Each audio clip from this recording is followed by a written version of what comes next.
future-proof your digital marketing develop strategies that can adapt to the ever-changing marketing landscape. So I know, I'm sure many of you spend your days like beating down the beast and opportunity of the changing landscape and making sure that your finger is on the pulse as you design campaigns, as you support clients designing their campaigns so that it's relevant and it resonates with their client.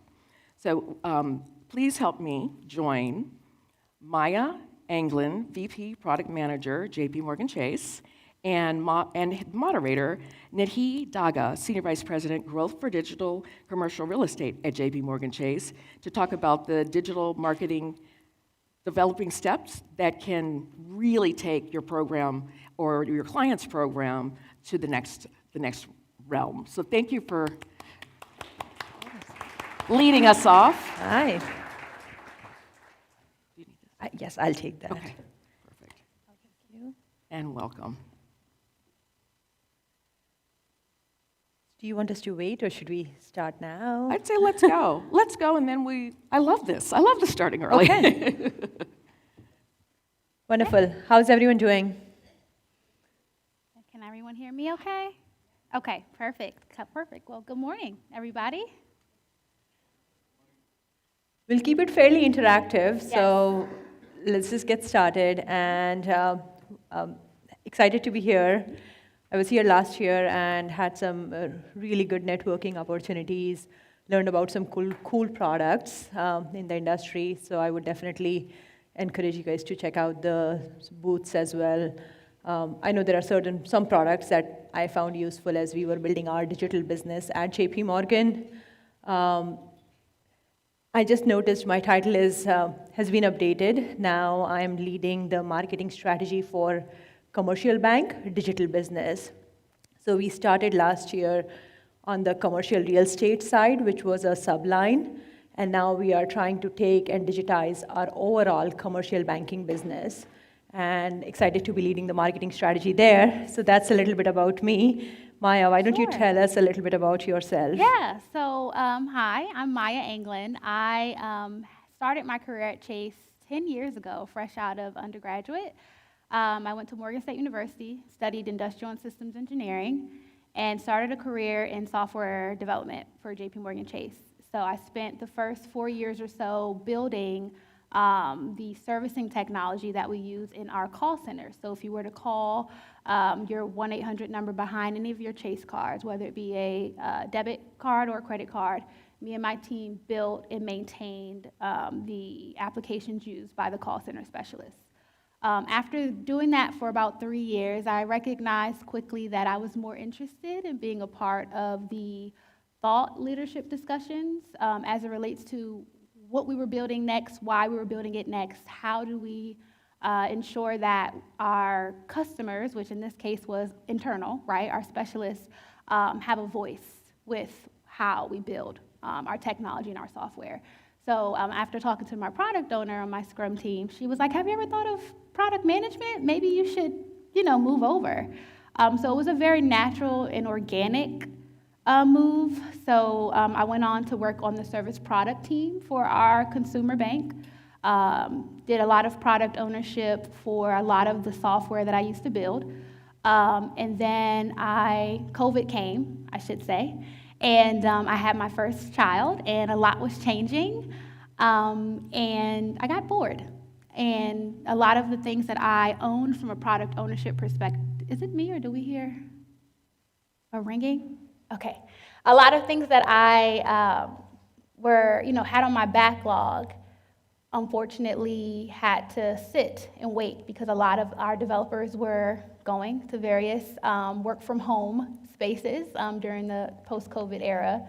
And I guess you can say I said, hey, I've done software development, I've done product, let me see if I can do operations and business management. So I went to go work for our corporate responsibility department for 9 months at JP Morgan Chase.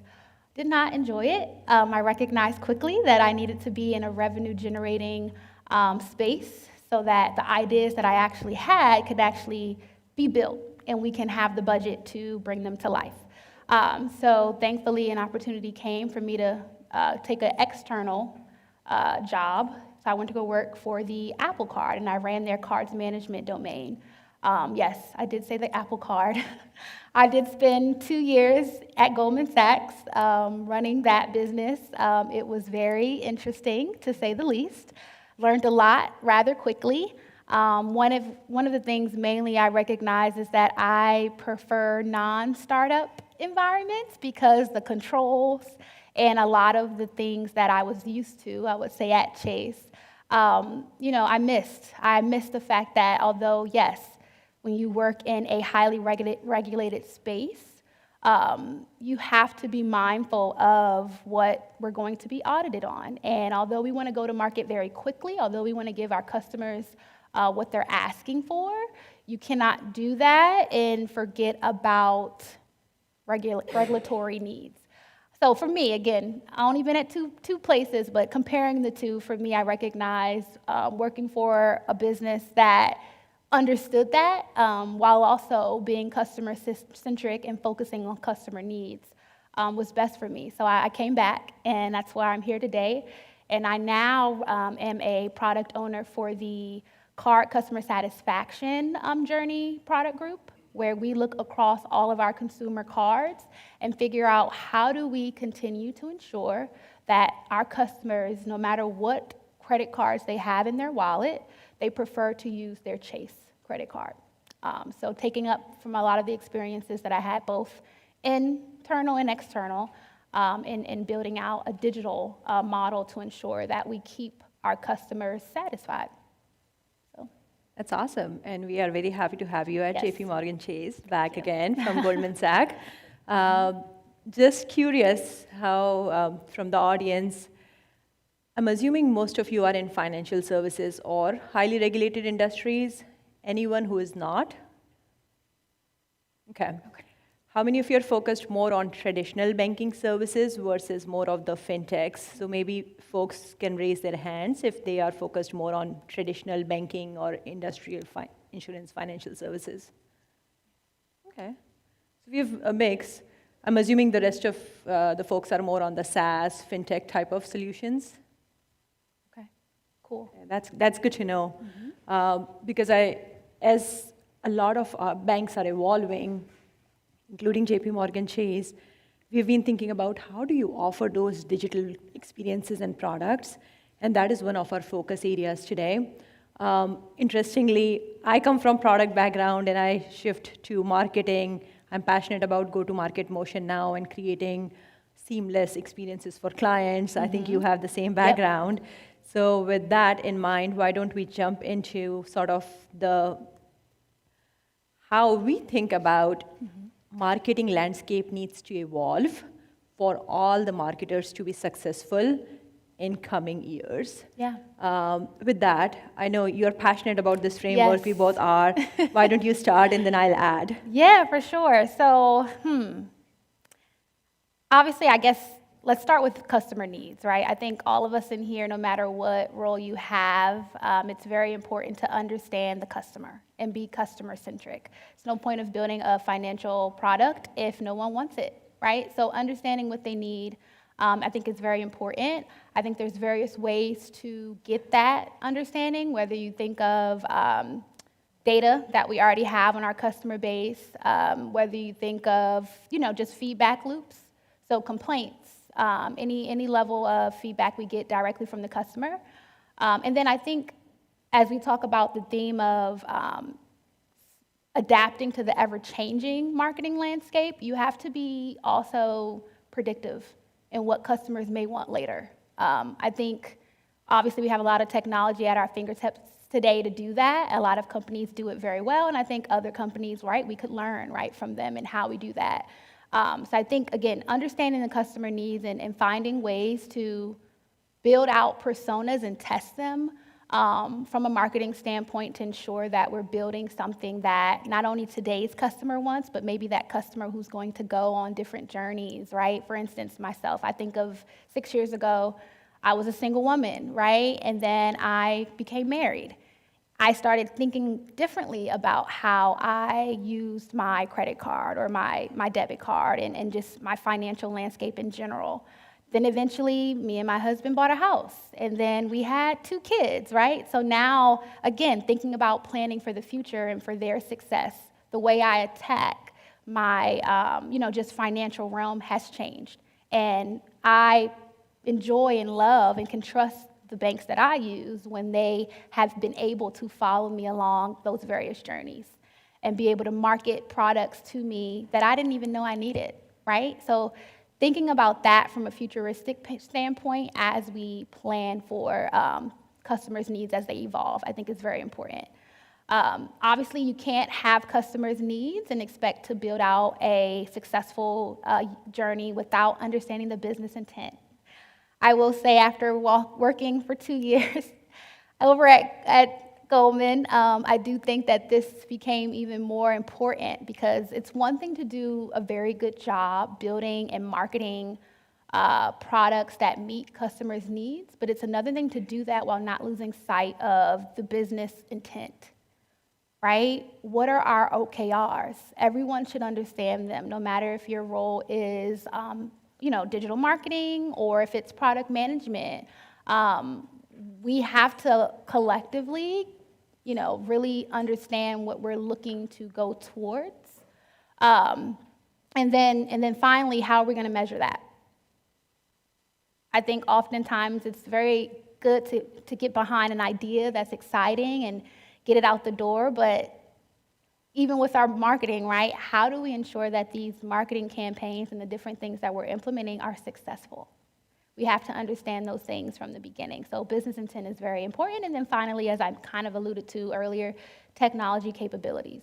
There's so much out there today that we can leverage, no matter if you're more in the fintech space or more of your traditional banking space, that can help us not only understand the customer, but like I said, be predictive, right? Use AI, use machine learning to figure out how we continue to market to them effectively.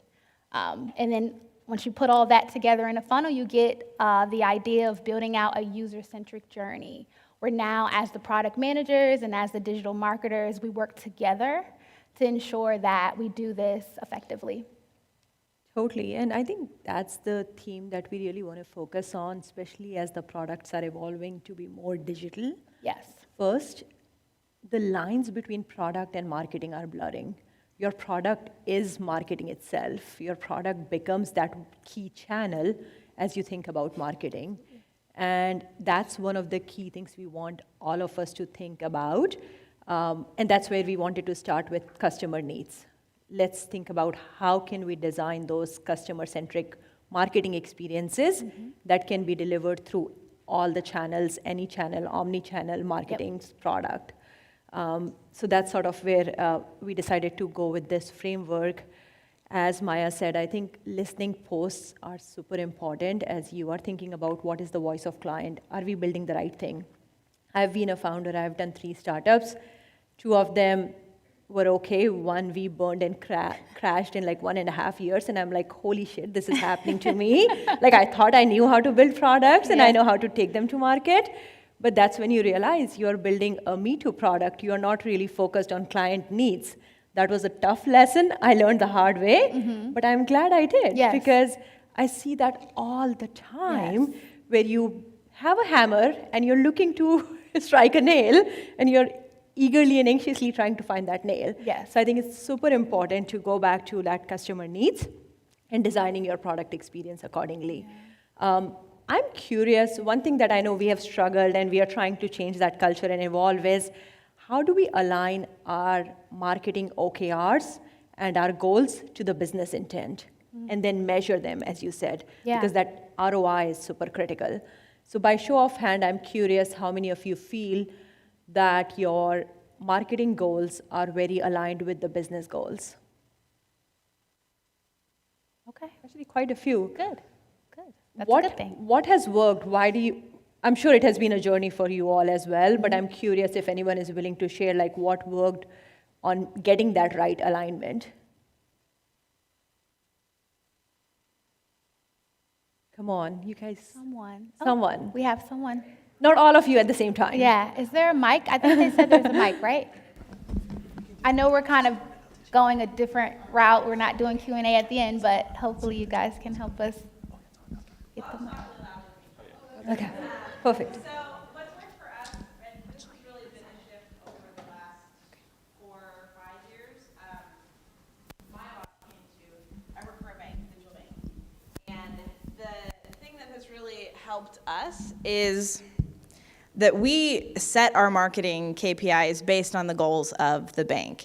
And so really having that relationship between marketing and the other executives, my boss is not a CMO, he's a VP, but he plays the role of a CMO. And so we, as bank objectives are shifting, we're shifting our marketing objectives to correspond so that we're all moving in the same direction. Mm-hmm.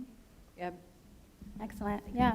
I think another strategy that has worked really well for us is that partnership and taking goals jointly. Like my sales leader has similar goals as us, and we actually work with them in creating those. And that has helped us getting away from that trap of just having marketing-specific goals. I don't know if there is anything that you would want to I would say one thing that I've noticed recently that companies have been doing, and even in my experience, is bringing product and marketing together. So like traditionally, they've been, like siloed, so to speak. And now what I'm seeing is we're doing better at bringing our marketing team into our like Scrum even ceremonies and our Agile ceremonies. They're operating on an Agile, framework even in certain cases, depending on, again, the product, because we're testing this out, I would say, at Chase right now. And I've found only more benefit because to the point that was made, like ensuring that the marketing strategy mirrors or meets the business intent, ensuring that we're all able to rally around the same goals just kind of helps us understand like our North Star, if you will, as we continue to implement and attack our goals for the year. I honestly think that it's weird if, I don't know the better word, weird if their team has one set of goals and they don't match ours, right? Like product and marketing should meet, right? We all should be, again, understanding our OKRs and KPIs the same way. I should be able to walk up to a marketer in the halls and have a conversation about the same objective that we both share. And I think when that doesn't happen, there's gaps in what we build. And then when we do begin to measure, right, what we were trying to accomplish, oftentimes, what I've seen at least, is we don't hit the mark. So I would suggest, if not, maybe take that back, right? Try to see how that can be merged together. Yeah. Yes.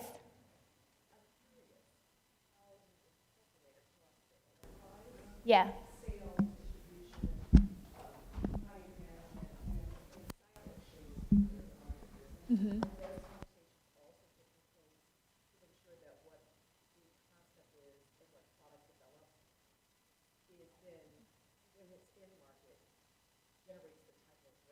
Yeah.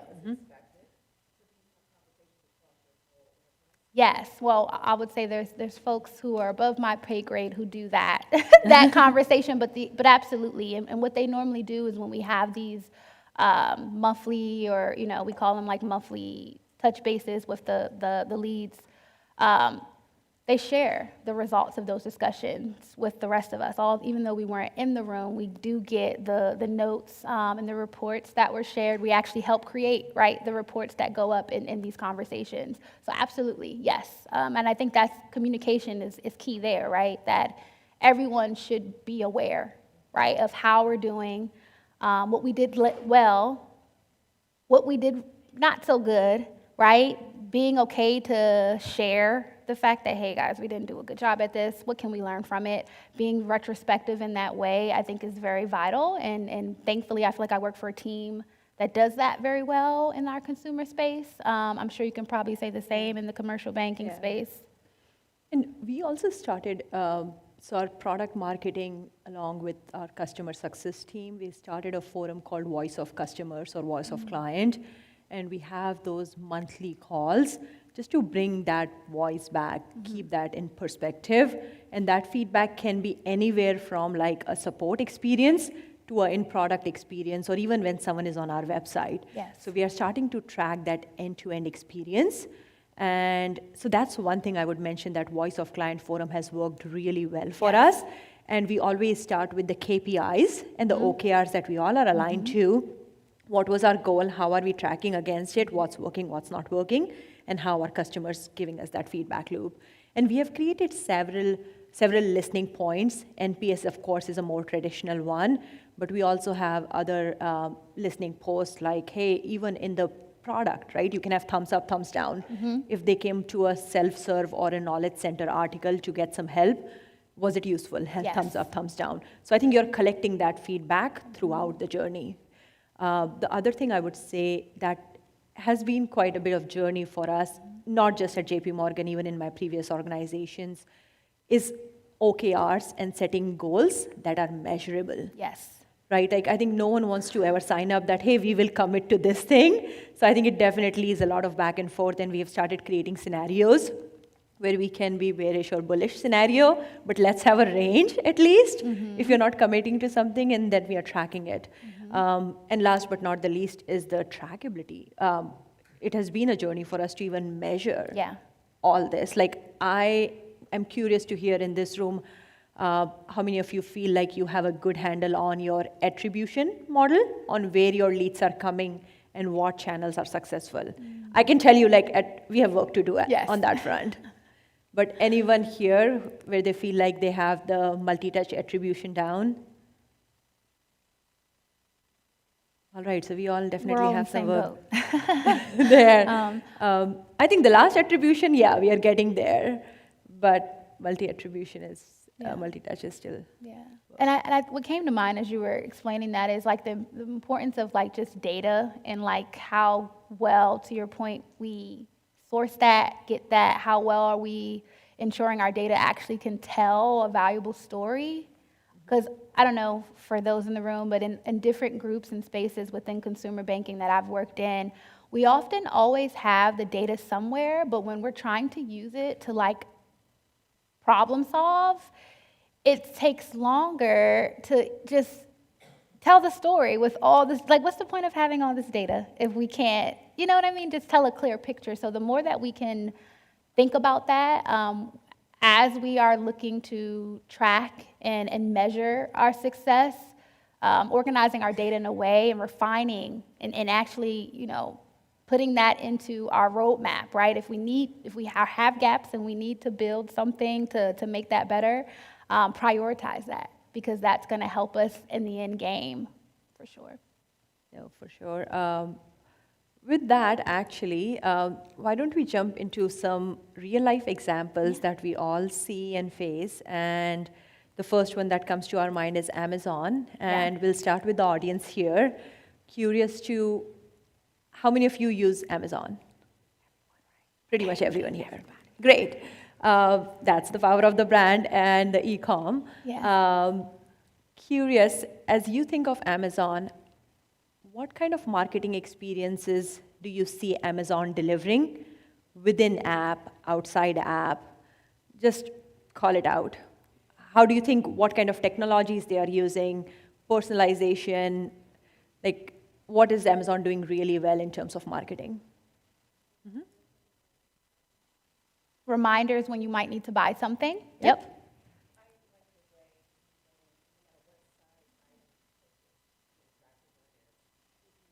Yes. Tracking, Delivery tracking, Yep.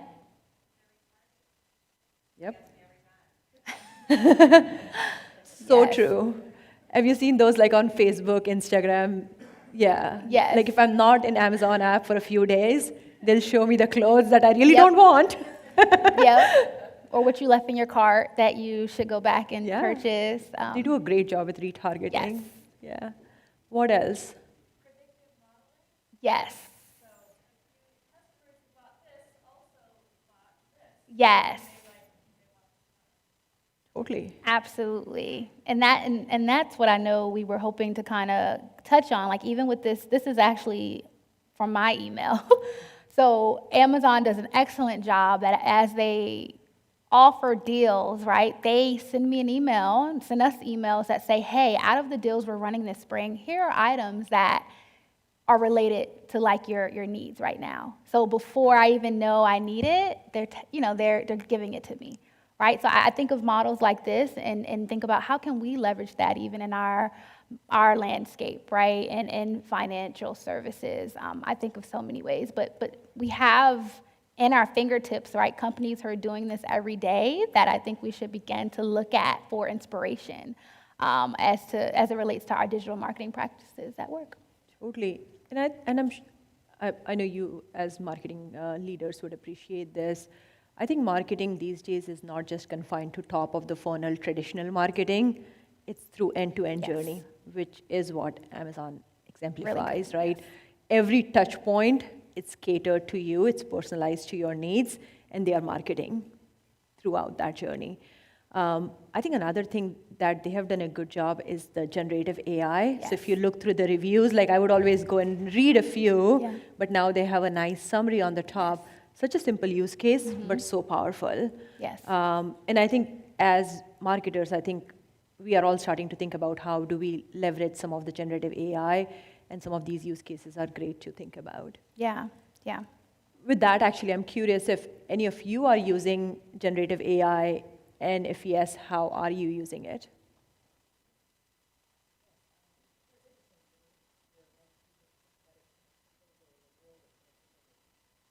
Yeah.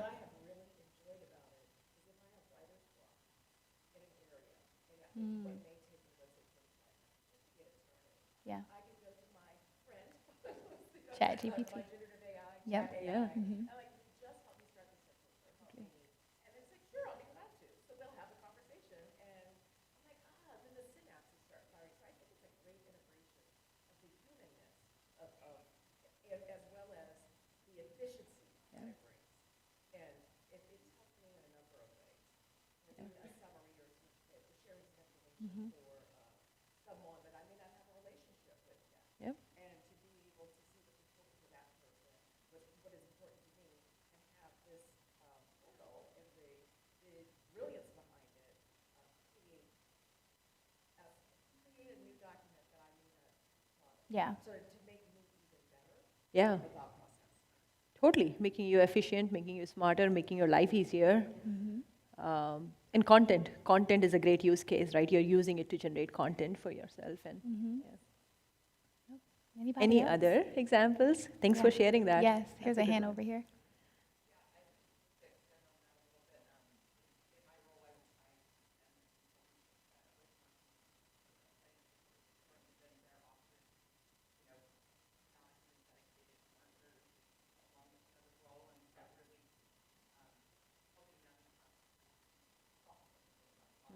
Yeah.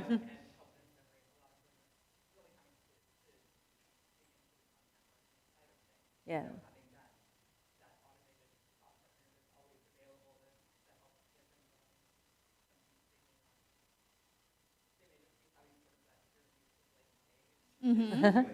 For sure. Yeah. For sure. Yeah. Totally. I think that's a perfect transition to our next Yeah.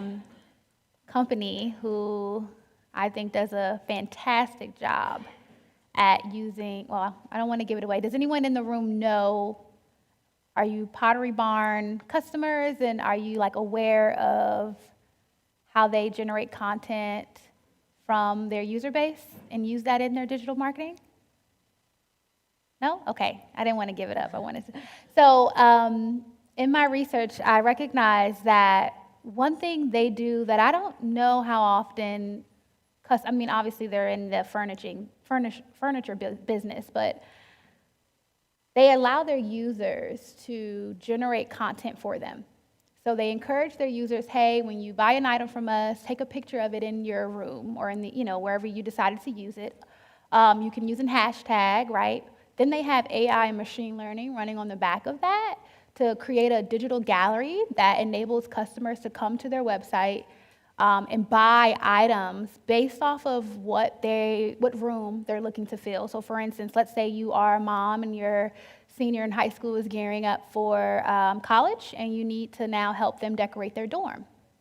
they have a section, a gallery for that, and you can go through and see different gallery, different dorm room examples from users who just uploaded their picture, and then they're tagging the item so that that's upping the conversion rate, right? So right away, you see it, you know you love it. I can just, from this picture, tap it and buy it, and it's on its way to my door.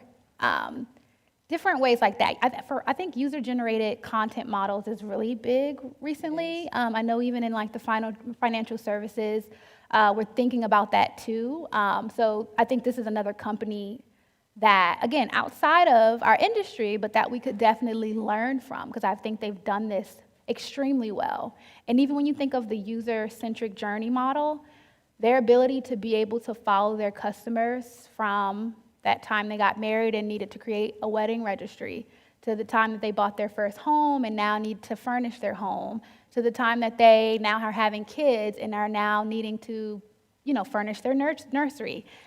They do an excellent job at helping guide the customer in a very seamless way, making it so that the customer doesn't even have to go look for what they need. It's all here. And then they use their customer base to produce this content.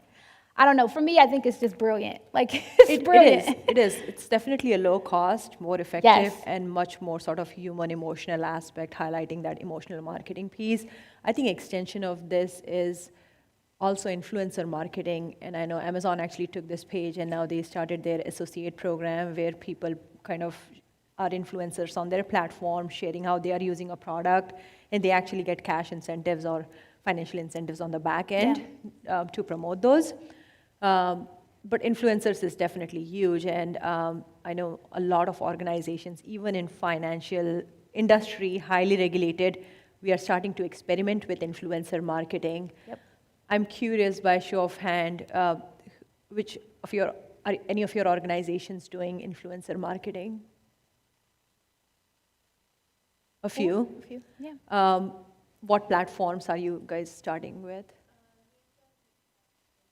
TikTok and Instagram. Nice. Nice. Have you and seen Facebook. results on TikTok?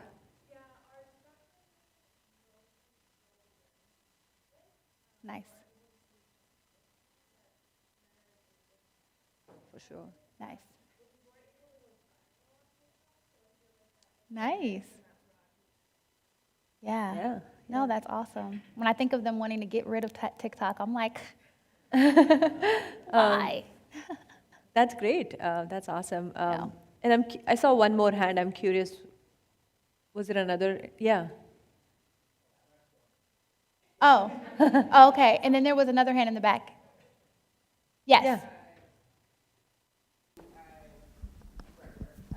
Facebook, TikTok, Instagram. Okay. And is it more like macro, nano, micro? Which influencers are you targeting? All. We're trying to scale up nano and micro influencers for user-generated content, but most of the success has been through established influencers or mid-range to larger scale influencers. Yeah. Nice. Nice. Have you seen influencer marketing being very effective? Yes, definitely. And also, surprisingly, TikTok has been effective since launching them. Yeah. Yeah. I mean, conversion using TikTok, social media. I mean, It's highly targeted audience, Yeah. right? If you get the right influencers. Thank you for sharing that. thank you. The last one. Yeah. Fabulous. So, do we have any Fabletics users? No, I just thought these. Oh, okay. We have one. Oh, we have a few. Okay. So, again, just trying to do some research and think of companies outside. I wanted to be more creative and think of outside of the financial marketing landscape that we could think of and hopefully learn from.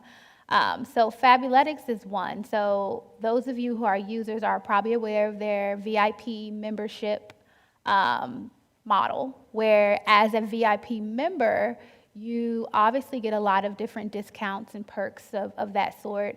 But what they also do is, based on the survey you take and the profile you build, be it that they're very body positive, they use machine learning and predictive analytics to market to you on a monthly basis new items that meet your body shape needs, right? the pictures that you begin to see when, scanning their site and looking for items are going to be of models who mimic your body shape versus what we often see, right? The skinny, nothing wrong with being skinny. I'm trying to get skinny, so not saying there's anything wrong with it. But again, when you think of wanting to engage a customer, build trust with them, build that loyalty out, I think they do an excellent job in using that subscription model to help give their customers this kind of VIP experience, if you will, while also, again, being very body positive and supporting their customer no matter where they find themselves on their fitness journey. Another thing is what they do is every month when they send out this, hey, these items arrived and, we believe they will fit your needs, based off of the ones that you skipped, let's say you didn't buy, they will, again, allow their machine learning to help tweak that for next month so that they're hopefully over time getting more conversion from these emails and things that they send, these notifications that they send you. So again, I think it's something that we can think about, right, and see how we could leverage a very similar model even in our landscape. Totally, and with that, 3 R's come to my mind as I think of personalization. The first thing a lot of you, as you guys are thinking about your journey on personalization, is relevant, right? Just showing relevant content like Netflix does. You may like this, depending on what you are choosing. So it's more contextual. But as soon as you give some of your information, like filling a form or something, now you can start building the avatar of what that particular lead or prospect can be. Yes. And then you are starting to recognize their pattern and store them through cookies and other things. And then last is you become a lot more proactive in your Yes. recommendation, right? So it starts with relevance, recognizing, and then recommending. Yes. And that's sort of the personalization journey we are starting to think about. Yeah. But I know we We're at have time. 2 or 3 minutes. Any questions? Yeah. They're going to come through with the mic. I think they want to make sure those online can hear you. I think going back to your point of data, right, and just having so much data and having to aggregate it in a way that Yep. actually makes sense to tell a journey, what are some data aggregation tools that you'd recommend that you're utilizing that are doing the job for you? Yeah. I think I'm further away from that space now in my current role, but like blockchain. I don't know if you guys in the room are familiar with blockchain, but they've been around for several years now. I think Amazon, AWS actually has also a similar competitive platform that does the same, but being able to link data in a way that doesn't change the past data over time, but like can just continue to link it is the easiest way I can think of just explaining how blockchain to me is very effective. That's the only one that comes to my mind right now. How about for you? We have a lot of proprietary databases that we have created over time, and we are just using basic Tableau type of reporting. But there is definitely a desire to have a much more robust sort of CDP type of platform where you have everything in one place. Yeah. Yeah. Yeah, especially when you have legacy systems. Yes. And yeah, I think that's hard. Yeah. I think it's for a small company. I personally loved HubSpot. We recently used it in some of my startups, and I thought it was pretty easy to use and does the job till like you start growing. Snowflake, that just came to my mind too. I know Snowflake is something that we used heavily at Goldman when it came to just managing and refining our data across the various domains, if you will. So Snowflake is another good one that I just thought of. I think there was another question. And we have like 1 Yes. minute left, so this will have to be our last.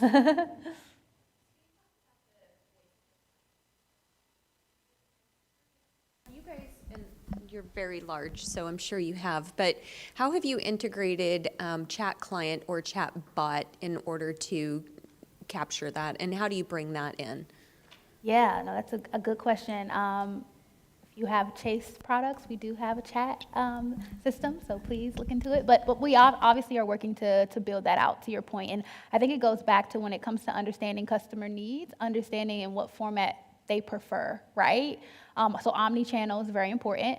And I think at least what we're trying to do is get better at using machine learning, AI, to help make that channel experience most effective.